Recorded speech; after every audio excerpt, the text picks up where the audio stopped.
মুসলমান, আমি আল্লাহ বিশ্বাস করি, আমি কোরআন বিশ্বাস করি, আমার রাষ্ট্র চলবে কোরআনের আইনে।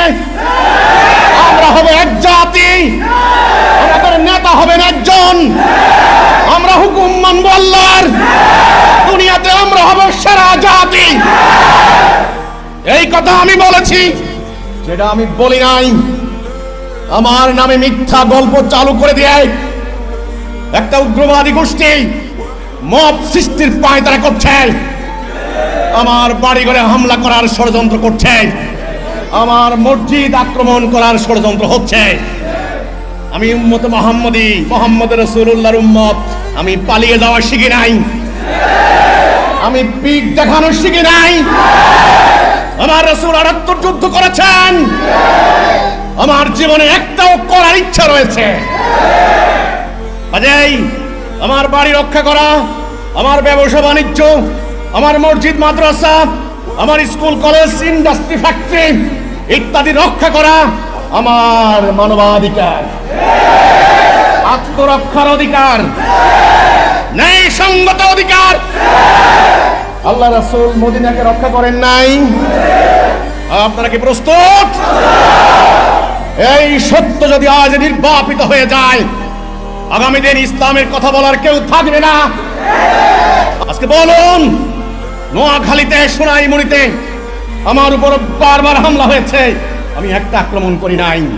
আমার বাড়িঘর জ্বালিয়ে দিয়েছে, আমি কারো ক্ষতি করি নাই। আমার ভাইদেরকে হত্যা করেছে। শহীদ খোকনের বৃদ্ধ বাবা এখনো এখানে উপস্থিত। সেনাবাহিনীর অবসরপ্রাপ্ত কর্মকর্তা তার ছেলেকে জবাই করে হত্যা করেছে।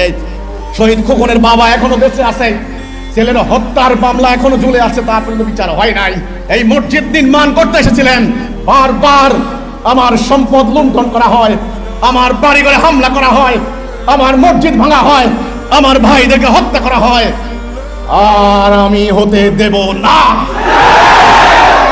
সারা বাংলাদেশ আমার মেসেজ একটা, আমরা মুসলমান, আজ আমাদেরকে বাঁচতে হবে। আমাদের জাতি নিয়ে ষড়যন্ত্র হচ্ছে, এই হানাহানি রাজনীতি। গত সরকারের আমলে যে কয়টা রাজনীতি ছিল, রাজনৈতিক দলের সংখ্যা বাড়ছে না কমছে? বাড়ছে, কমে নাই। ক্ষমতা নিয়ে হানাহানি, কামড়াকামড়ি বাড়ছে না কমছে? বাড়ছে। এটা আর চলতে দেওয়া যাবে না। সিদ্ধান্ত নিতে হবে মুসলমানদেরকে, সিদ্ধান্ত নিতে হবে মুমিনদেরকে। এই সিদ্ধান্ত আপনারা নিতে হবে। আপনারা কি আল্লাহর বিধান চান? আপনারা কি কোরআনের বিধান চান? আপনারা কি হিদায়াতে থাকতে চান? যদি আপনারা আল্লাহর হুকুম চান, যদি আপনারা আল্লাহর বিধান চান, তাহলে আপনাদেরকে এই সিদ্ধান্ত নিতে হবে। আপনারা আল্লাহ রাসূল যেভাবে দিন কায়েম করেছেন, সে দিন কায়েমের সিদ্ধান্ত নিতে হবে।